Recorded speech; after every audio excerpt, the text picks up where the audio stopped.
de cette démarche qui va de Jésus humain, incarné, localisé au Christ métaphysique et rédempteur, c'est la question de deux grands conciles tenus respectivement à Nicée et à Constantinople, et qui vont déterminer en fait ce que c'est que le dogme chrétien au sein respectivement, pour chacun d'entre eux, d'une confession de foi. Alors, il faut essayer de normer un petit peu cette diversité, mais il faut lui répondre et il faut lui proposer quelque chose qui soit cette fois-ci l'orthodoxie, bien comprise, au nom de laquelle notamment vous excluez les déviances et que vous enrichissez comme étant la vertèbre de votre démarche religieuse. Alors ça marche comme ça.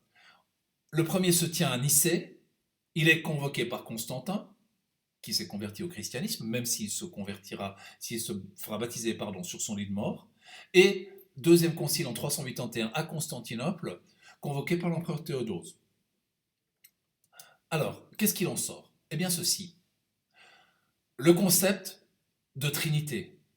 Au centre est unique, Dieu, et autour, Pater, Filius, Spiritus Sanctus, ce Dieu distribué en trois hypostases, trois expressions, trois manières d'être. Et vous avez vu qu'il y a des bandes, des liens entre ces instances. Par exemple, Dieu est le Père, et le Père est Dieu. Dieu est le Fils, et le Fils est Dieu. Dieu est le Saint-Esprit, et le Saint-Esprit est Dieu. Donc, Père, Fils, Saint-Esprit sont une seule et même chose, à savoir Dieu. En revanche, autour, vous avez vu que Pater non est Filius. Pater non est Spiritus Sanctus, et Spiritus Sanctus non est Filius.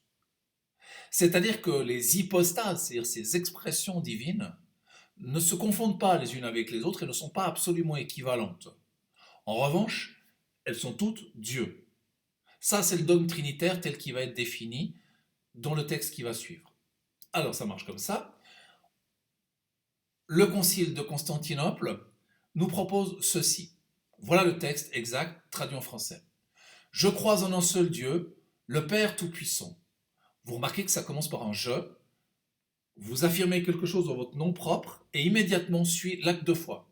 C'est différent, hein. Si vous regardez la confession de foi musulmane, il n'y a de Dieu que Dieu, c'est pas l'objet d'un acte de foi. Ici, oui, c'est moi qui crois. Et ensuite, on affirme le monothéisme, un seul Dieu. Mais cet un seul Dieu est aussi un Père, accessoirement tout-puissant. Ce Père est créateur non seulement du ciel, mais également de la terre, puisqu'auparavant on a vu que les manichéens considéraient que la terre était plutôt le registre du mal et de la dégradation. Des univers visibles et invisibles, c'est-à-dire Dieu est partout. Il n'y a pas une partie à laquelle on accéderait qui échapperait en fait à la création divine.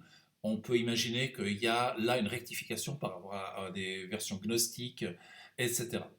Deuxième objet de foi, le Christ.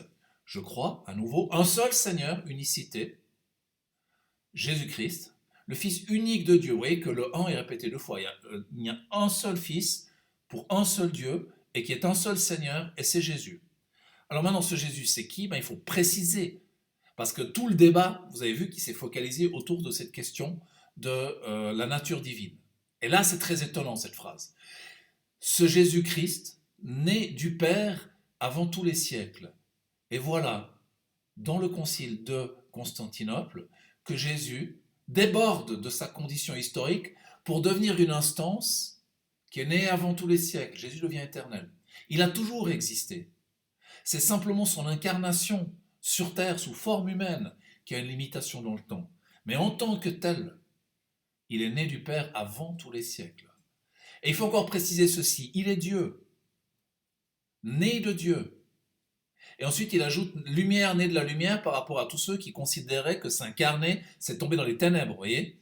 Vrai Dieu né du vrai Dieu. C'est pas il y a Dieu au-dessus et Jésus serait une version à peu près dégradée de cette chose-là. Non, c'est identique, c'est strictement identique. Vous voyez que chacune des phrases répond à une hérésie pour poser la foi juste ou jugée-t-elle. Engendrer, non pas créer. Alors là, il y a une nuance parce que si vous engendrez, c'est comme si quelque chose émanait de vous. Mais si vous le créez, vous êtes deux, vous n'avez plus de monothéisme, ça c'est gênant. De même nature que le Père, si vous n'êtes pas de même nature, on a un polythéisme.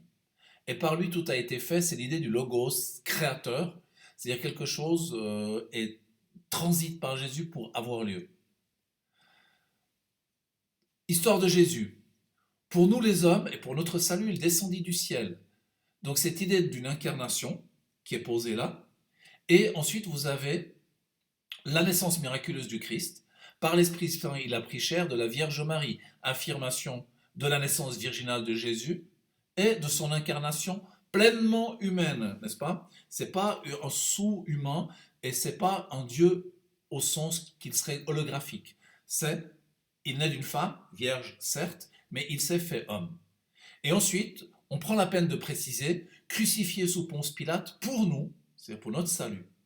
Et là, c'est très intéressant parce que vous avez une version métaphysique de Jésus, né du Père avant tous les siècles, et vous avez, dans le deuxième paragraphe, la version historique. Vous prenez la peine de préciser qu'il y avait Ponce Pilate. Ponce Pilate, c'est un humain, vous pouvez dater. D'accord? Il souffrit sa passion, donc le martyr, et fut mis au tombeau. On meurt. Jésus meurt.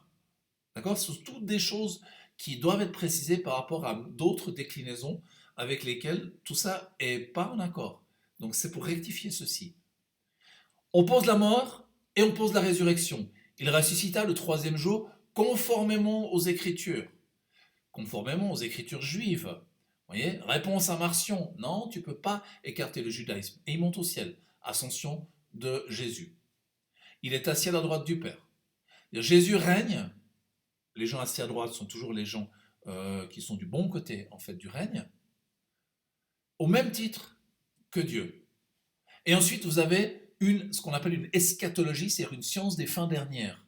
Il reviendra dans la gloire, c'est-à-dire c'est pas le Jésus incarné, pauvre, miséreux qu'on a connu dans la première expression. Il revient en gloire, en majesté, pour juger les vivants et les morts, et à ce moment-là, affirmation d'un règne éternel, le fameux millénium, règne de 1000 ans, ou éventuellement règne éternel au-delà de ce millénium.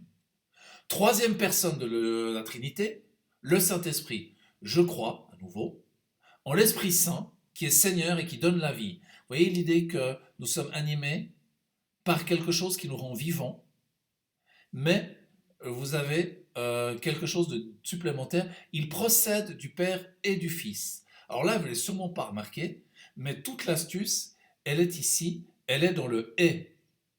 Parce que on a une querelle qui a beaucoup préoccupé les théologiens, puisqu'une autre phrase disait il procède du Père ou du Fils.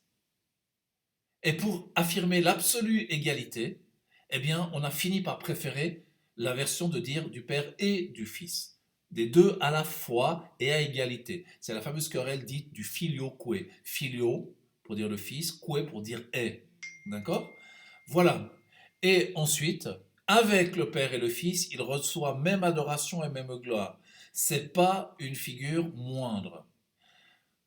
Il a parlé par les prophètes, sous-entendu les prophètes de l'Ancien Testament.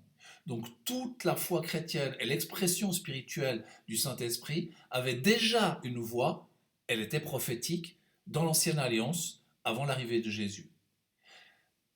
Et on ajoute un volet que naturellement les protestants vont modifier par la suite.